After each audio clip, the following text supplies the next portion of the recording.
नाही, कुणाची फोटो आहेत मला माहित नाही, पण माझा फोटो अजिबात नाहीये. कारण मी कुठल्याही बाबाकडे अजिबात आजाद नाहीये. मला माहित आहे की मी कुठल्या बाबाकडे गेलो तर मला काही मिळणार नाही. त्यामुळे मिळायचं असेल तर ते नक्की मिळणार आहे. पण मी बाबाकडे जाण्याची माझी भूमिका अजिबात नाही आहे. मी बाबासाहेबांचा अनुयायी आहे आणि मी अंधश्रद्धेवर विश्वास ठेवणार आहे. श्रद्धेवर माझा विश्वास आहे, पण अंधश्रद्धा असता का कामा नये.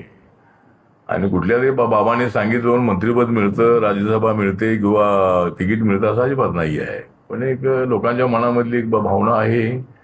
त्या भोंदू बाबांनी भोंदू बाबा असता कामा नये. त्यांनी बाबा असायला हरकत नाही आहे. पण भविष्य जे आहे ते भविष्य काहीतरी जर सांगायचं आणि त्या ठिकाणी लोकांनी त्याला फॉलोअप करायचं बरोबर नाही आहे. त्यामुळे मला असं वाटतं की अशा भोंदू बाबांच्या विरोधामध्ये कठोर कारवाई होणं अत्यंत आवश्यक आहे. आणि हा जो अशोक खरात बाबा आहे, या बाबांनी सगळा तोबा करून टाकलेला आहे. त्यामुळं या बाबाला फाशी शिक्षा झाली पाहिजे अशी आमची मागणी आहे. आणि नक्की कोर्टाकडून अशा भोंदू बाबांना कठोर शिक्षा होईल अशी मला पूर्णपणे अपेक्षा आहे.